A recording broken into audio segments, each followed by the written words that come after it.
Family, તમારું સ્વાગત છે ફૂડી કિચન પાપામાં।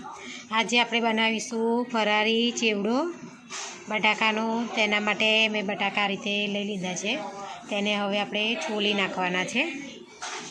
તો આ રીતે આપણે બટાકા છોલીને રેડી કરી દીધા છે। હવે તેનું આપણે છીણ પાડવાનું છે। હવે આપણે આ રીતે પાણીમાં બટાકા ધોઈ નાખીશું। તેને હવે આ રીતે છીણી જે આવે છે મીડિયમ સાઇઝની, તેની પર આપણે છીણી લઈશું। તેને આ રીતે મોટું મોટું છીણ પાડી દેવાનું છે। આ રીતે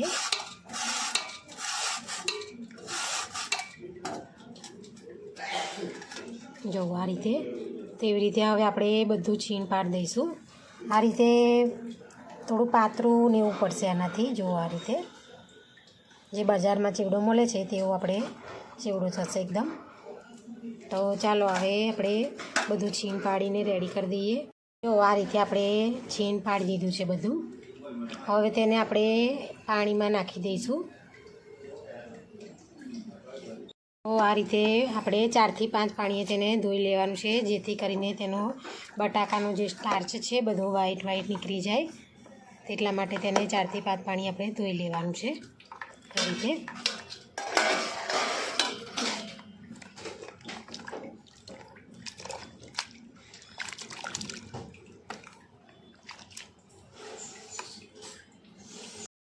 પાણી ધોઈ કાઢી છે 4-5 પાણીએ।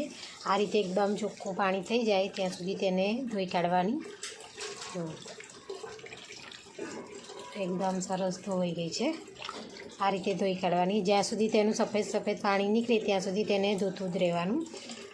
આ રીતે એકદમ ક્લીન પાણી થઈ જાય છે ત્યાં સુધી તેને હવે તેને આપણે કાણાવાળા ટોપામાં કાઢી લઈશું। આ રીતે, જેથી કરીને બધું પાણી તેનું નીકળી જાય અંદરથી।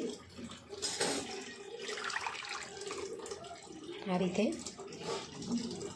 તો આપણી ખાતરી બધી કોરી થઈ ગઈ છે।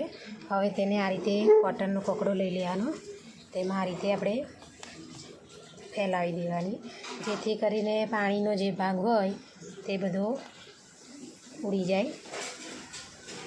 તેને આ રીતે આપણે સૂકવી લેવાની છે। તેને પંખા નીચે કે તાપમાં નથી સૂકવવાની, તેને આ રીતે ઘરમાં કોટનના કકડામાં કોરી કરવાની છે। મતલબ પાણીનો જે ભાગ હોય તેને કોરું કરી નાખીશું। આ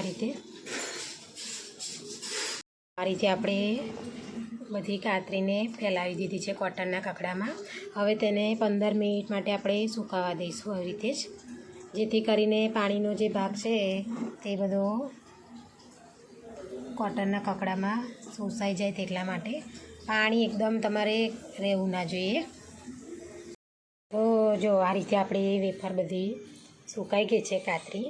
આ રીતે જો એકદમ કોરી થઈ ગઈ છે। જો આ રીતે કોરી થઈ જવી જોઈએ। 15 મિનિટ માટે આપણે તેને સુકાવી દીધેલી। આ રીતે એકદમ કોરી થઈ જાય ત્યાં સુધી તેને સૂકવવા રાખવાની। આ રીતે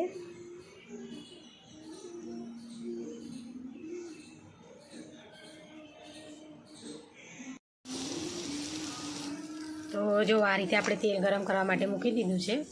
તેને આ રીતે ચેક કરી લઈશું થોડું ગરમ છે કે નહીં। તો તેલ આ રીતે આપણું ગરમ થઈ ગયું છે। હવે આપણે જે છીણ કોરું કર્યું છે તેને આપણે તેલમાં નાખી દઈશું।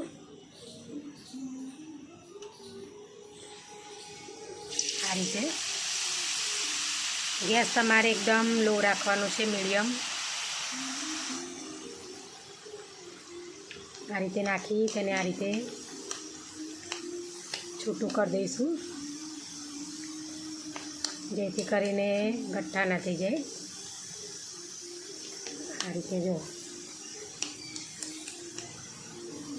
આપણે ગેસ એકદમ ધીમો આંચ પર કરી દઈશું થોડો। હવે તેને તળવા દઈશું થોડી વાર માટે।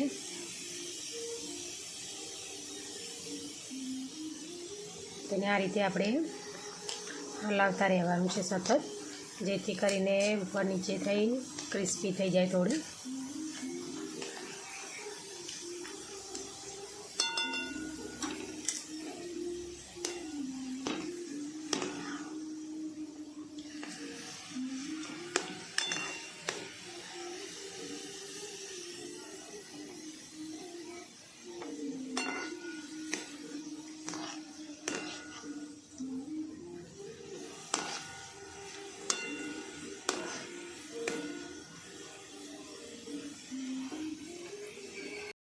થોડો આ રીતે બ્રાઉન રંગનો આપણો ચેવડો થઈ ગયો છે. હવે તેને આપણે કાઢી લઈશું.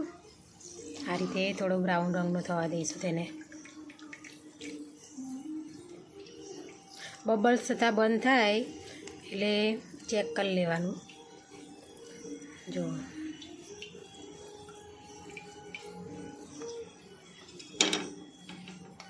તો તેવી રીતે આપણે બધી જે કાતરી જે પાડી છે તેને તળી લઈશું. હવે તો ચેવડો બનીને રેડી થઈ ગયો છે આ રીતે તળાઈને. જો એકદમ ક્રિસ્પીને એવો. હવે તેમાં આપણે મસાલા કરીશું, બધા વઘારીશું તેને. માટે મેં આ રીતે કાજુ, બદામ, કિસમિસ લીધી છે, લીમડાના પાન, મીઠા લીમડાના પાન જે આવે તે, અને મગફળીના બિયા લીધા છે આ રીતે કાચા. આ રીતે આપણો ચેવડો રેડી થઈ ગયો છે. હવે તેમાં વઘાર માટે આપણે આ રીતે કાજુ અને બદામને આ રીતે તેલમાં મૂકી તેને ફ્રાય કરી લઈશું. આ રીતે જુઓ.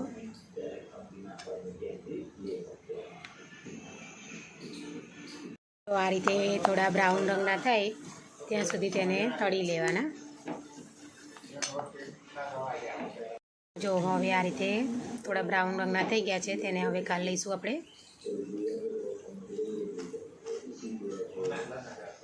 હવે જે આપણે ચેવડો બનાવ્યો છે તેમાં જ એડ કરી દઈશું આ રીતે. હવે આપણે સિંગદાણા પણ તે રીતે શેકી લઈશું. તેમાં મીઠા લીમડાના પાનને પણ આ રીતે તળી લેવાના છે. આપણે બિયાને પણ આ રીતે શેકી કાઢ્યા છે. હવે તેને પણ આપણે મિક્સ કરી લઈશું એમાં. તો જો આ રીતે દ્રાક્ષને પણ આપણે ઉપરથી નાખી દઈશું આ રીતે.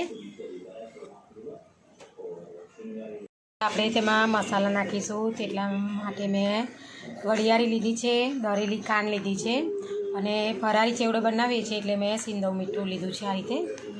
તો આપણે હવે તેમાં એડ કરી દઈશું આ રીતે.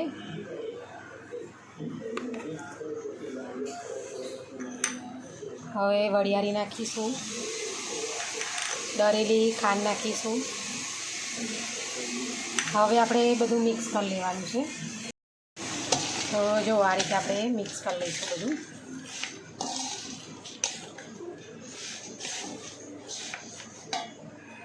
તો આ રીતે મિક્સ કરી દીધો છે આપણે ચેવડો બધો.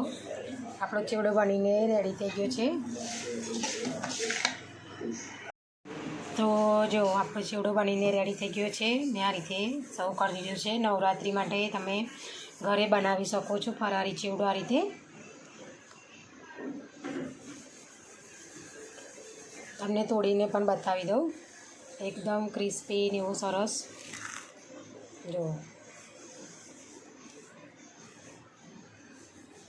જો અમારી વિડીયો તમને પસંદ આવી હોય તો લાઇક, શેર, સબસ્ક્રાઈબ કરવાનું ભૂલતા નહીં.